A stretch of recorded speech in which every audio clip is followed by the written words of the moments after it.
અરે સંઘવી, શાંતિ રાખો કહું છું. આ કોફી પી લો, ઠંડી થઈ જશે. અરે ભલે ઠંડી થતી, એ અમારું લોહી ઉકળી રહ્યું છે એનું શું? મારો દીકરો રૂપેશ જ્યારે ને ત્યારે પેલા ચા વાળાની મદદ કરવા દોડી જાય છે.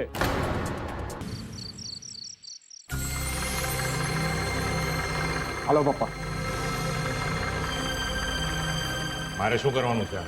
આ કાગળમાં લખો તમે કે ક્યાં સુધી તમે મારી અને સેજલની જિંદગીમાં પંચાયત કરે રાખવાના છો. કયો દિવસ અને કઈ તારીખ છેલ્લી હશે કે તમે હારીને કહેશો કે ઠીક છે, તમે બંને તમારી રીતે જીવન જીવો. લખો આવું અને સહી કરો આમાં નીચે. શું લવારા કરે છે આ બધા? મારે જો તમારા લગ્ન જ કરાવવા ન હોત તો સગાઈ શું કામ કરાવી આપે? અને સાંભળ, મને તારી લાઈફ બરબાદ કરવામાં કોઈ રસ નથી, સમજો?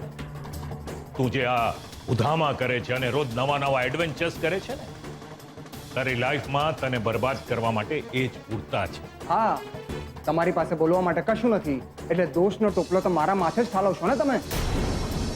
બાકી મને બરાબર સમજાઈ ગયું છે પપ્પા કે તમે મારા અને સેજલના લગ્ન અટકાવવા માંગો છો. પહેલા તો ધામધૂમથી લગ્નનું લફડું, અને હવે શાંતિલાલ શાહ સાથે મળીને આ બધું. શું શાંતિલાલ શાહ? શું? બોલ ને, આગળ બોલ ને. તારી પાસે કોઈ સાબિતી છે? કોઈ પુરાવા છે? કોઈ ફોટોગ્રાફ કે રેકોર્ડિંગ છે? અમને બંનેને સાથે ઓફિસમાં જોવાથી કંઈ સાબિત નથી થતું. ને રહી વાત આ કાગળિયા પર સહી કરવાની, તો હું તારા સસરા જેવો ઇમોશનલ ફૂલ નથી કે આવા ગમે તે જાતના ફરતુસ કાગળિયા પર સહી કરું, સમજો ને? વાંચ્યા મૂક્યા વગર વાળા તારા કાગળિયા. મારા માથે તાંડવ કરવાનું બંધ કર. ઠીક છે માસુક સંઘવી, તમારે સાઇન નથી કરવી ને? ઇટ્સ ઓકે, ના કરો સાઇન તમે. પણ આજે હું તમને વચન આપું છું કે તમે આકાશ પાતાળ પણ એક કરી દેશો ને તો પણ મારા અને સેજલના લગ્ન અટકાવી નહીં શકો. યાદ રાખજો આ વસ્તુ તમે. એમ? લગ્ન તો હું અટકાવવા નહોતો જ માંગતો. હવે તારો આટલો બધો જ આગ્રહ છે તો ઠીક છે. હવે એક વાત તું પણ સમજી લે, આજ સુધી એવું નથી બન્યું કે કોઈ આ માસુક સંઘવીને ચેલેન્જ ફેંકી હોય અને આ માસુક સંઘવી ચેલેન્જ હાર્યો હોય. સો ચેલેન્જ ઇઝ એક્સેપ્ટેડ. એક વાત તું યાદ રાખજે, મારો દીકરો છે એટલે એવા બ્રહ્મા જરાય ન રહેતો તો તું ફાટી જઈશ. જોઈએ તો કોણ ખાટે છે અને કોના દાંત ખાટા થાય છે.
આ બધામાં મારો શું વાંક છે સેજલ?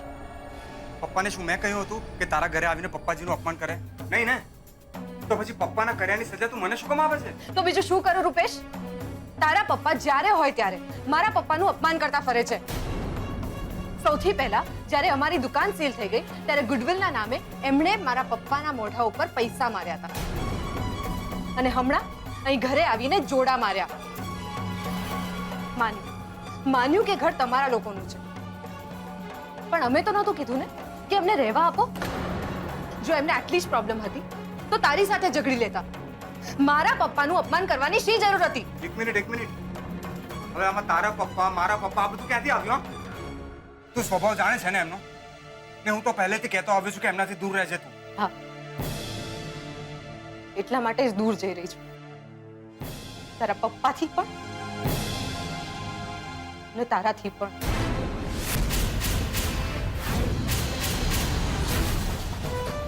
મને ખબર છે કે તને દુઃખ થશે, પણ ના એટલે ના. રૂપેશ, આ સગાઈ હું ફોક કરું છું. સેજલ, તું મારી વાત તો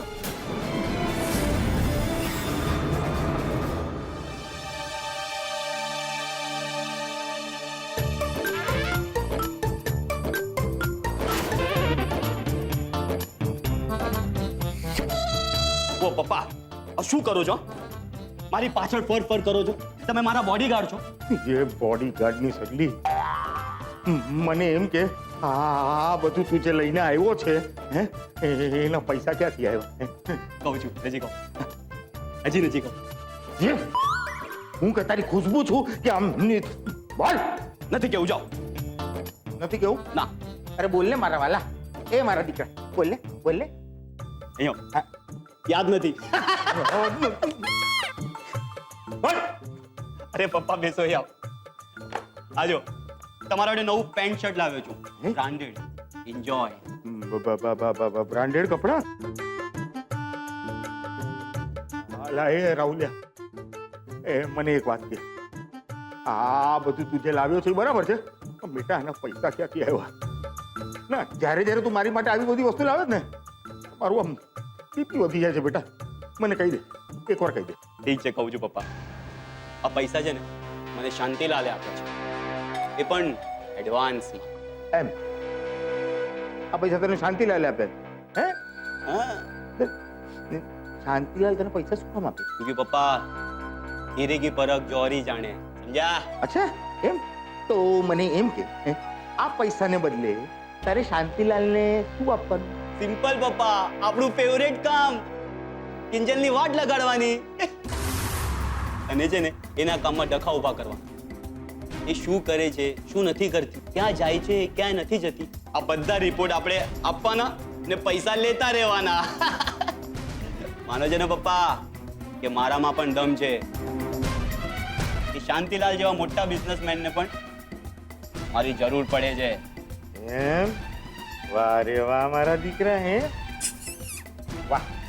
આ તારો બાપ ઓલા માસુકને પ્રભુ પ્રભુ પ્રભુ કરીને આમ બાટલીમાં ઉતારે, અને તું એ લોકો તો બમણી મોટી પાર્ટી શાંતિલાલને બાટલીમાં ઉતારે. વાહ વાહ વાહ, મારો દીકરો અસલ.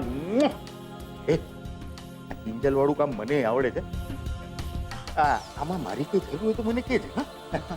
હા પપ્પા, આપણે સાથે મળીને તો કામ કરવાનું છે પપ્પા. હા, આપણે સાથે મળીને છે ને કિંજલની વાટ લગાડવાની. ઓકે પપ્પા? અહીંયા. અહીંયા? હા. પપ્પા ને પપ્પા મજાક કરું છું. બાપને શીખવાડીશ? બાપને શીખવાડીશ? નહીં ને? પડ્યો રે ચૂપચાપ. કહું છું, મારી વાત માનો.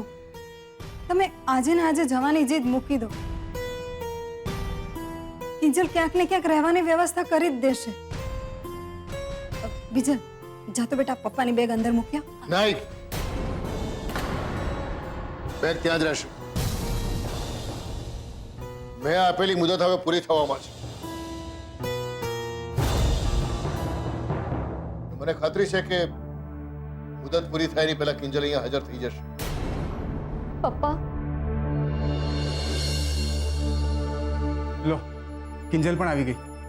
કિંજલ પ્લીઝ તું જ પપ્પાને સમજાવ ને કે જવાની જીદ મૂકી દે. અરે મેં એમની માફી પણ માંગી લીધી છે પણ મારી વાત માનવા તૈયાર જ નથી. કિંજલ તું જ સમજાવ ને કંઈ. પપ્પા શું કરવાની તારી વાત માને? તને સમજાતી નથી ને આ વાત હજુ? તમે બંને ઝઘડવાનું બંધ કરશો હવે? કિંજલ બેટા, વ્યવસ્થા થઈ કઈ?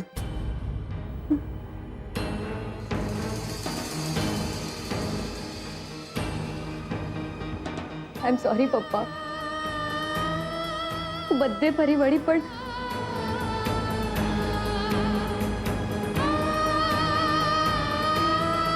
આઈ એમ સોરી પપ્પા.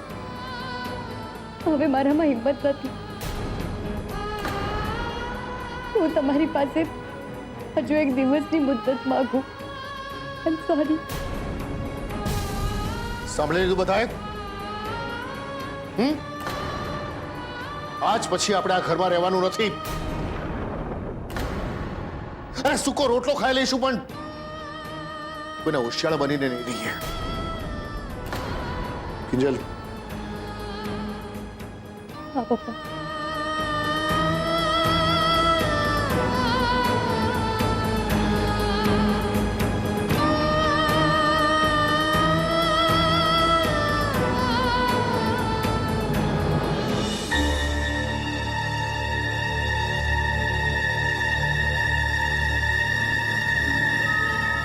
નીરવ, તું અહીંયા?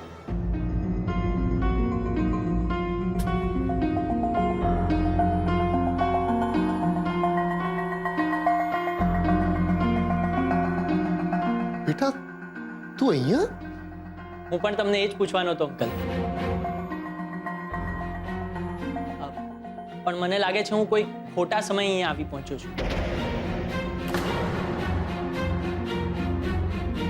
તમે ક્યાંય બહારગામ જઈ રહ્યા છો ને? ના ના, આ તો બસ આમ જ. તું બોલ ને, મેં ફોન કર્યો તો વાત આગળ વધી કે નહીં પછી? એટલે જ હું ખાસ કિંજલને મળવા આવ્યો છું. પણ મને નહોતી ખબર કે તું અને અંકલ પણ મને અહીંયા જ મળી જશો. બેટા મારું ને કિંજલનું તો એવું છે ને કે દીકરીને જ્યાં સુધી સાસરે ન વળાવીએ ને ત્યાં સુધી બાપના ઘરે જ મળે. અરે હા, પણ બેટા મને એ ના સમજાયું કે તું રૂપેશ અને કિંજલને કેવી રીતે ઓળખે? અંકલ, જે રીતે મેં તમારી મદદ કરેલી ને એ જ રીતે કિંજલે પણ મારી મદદ કરેલી. ઇનફેક્ટ એણે તો મારો જીવ બચાવ્યો હતો. દુનિયા કેટલી નાની છે નહીં? હા, અને આ જ નાનકડી દુનિયામાંથી સરકારી કર્મચારી શ્રી દીનાનાથજીને અહીંયા લઈ આવ્યો છું તમને મળવા. એકચ્યુઅલી એ મારા ફ્રેન્ડના પપ્પા છે અને સરકારી ખાતામાં આ જ બધું કામ જુએ છે. નહીં એટલે સમજ્યો નહીં હું. કાંઈ વાંધો નહીં, હું તમને સમજાવું. તમારું ઘર જે ફ્લાયઓવરના કપાણમાં ગયું છે એના માટે તો હવે અમે કાંઈ નહીં કરી શકીએ, કારણ કે એ ઘરના બદલામાં તમે પૈસા ઓલરેડી લઈ ચૂક્યા છો, એટલે એ બારોબાર સેટલમેન્ટ કહેવાય. પણ હા, તમારી જે દુકાન જે સરકારી બુલડોઝરથી તોડવામાં આવેલી છે તો રૂલ મુજબ સરકાર તમને દુકાનની જગ્યાએ બીજી દુકાન અથવા તો બીજી જગ્યાએ આપી શકે એમ છે.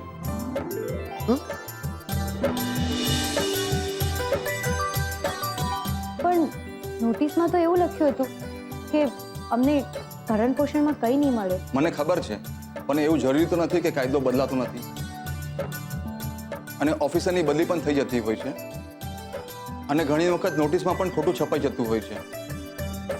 ઇન શોર્ટ, તમને જગ્યાની બદલીમાં જગ્યા મળવાની શક્યતા 100%ની છે. સાચે? હા કિંજલ.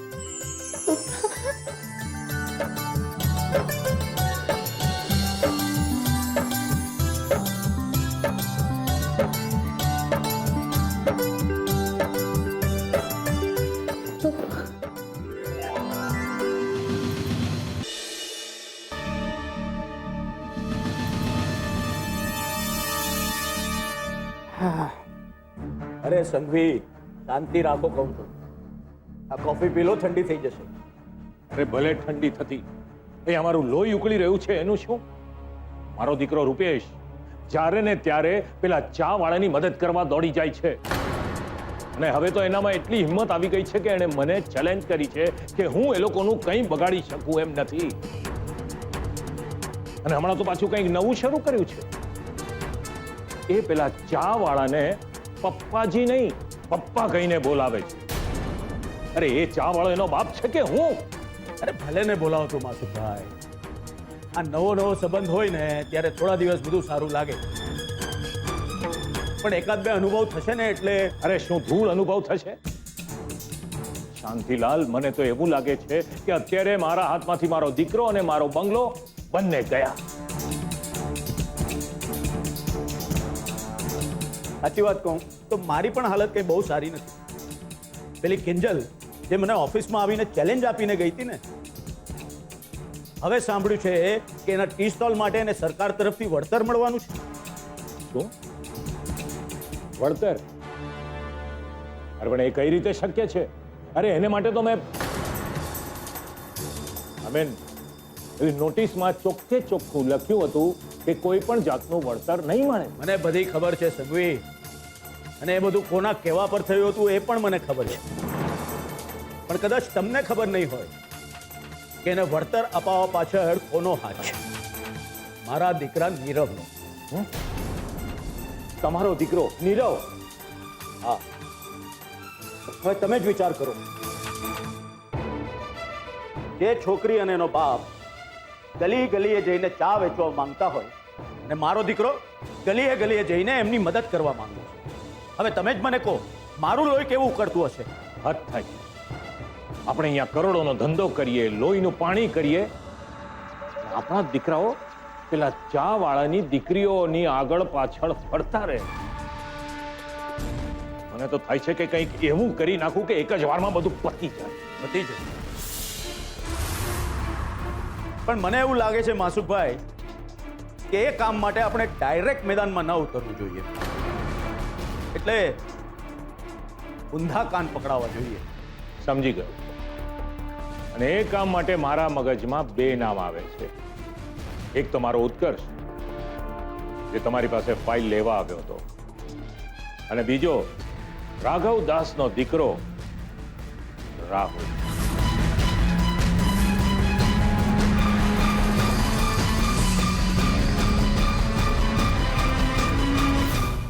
દીનાનાથભાઈ, તમારો આભાર માનું એટલો ઓછો છે.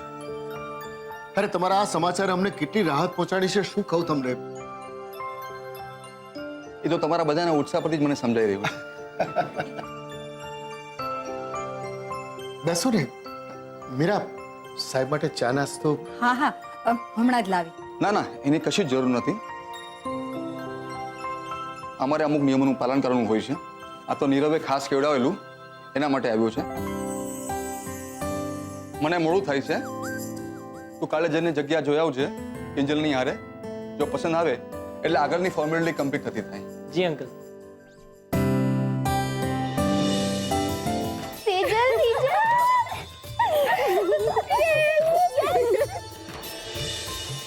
મેં કીધું હતું ને આપણી દુકાન બની જશે. તેજલ, સાંભળ ને, હું જ્યારે દુકાન જોવા જાઉં ને ત્યારે તું અને રૂપેશજી બંને મારી સાથે આવજો, હે ને? જરાય નહીં.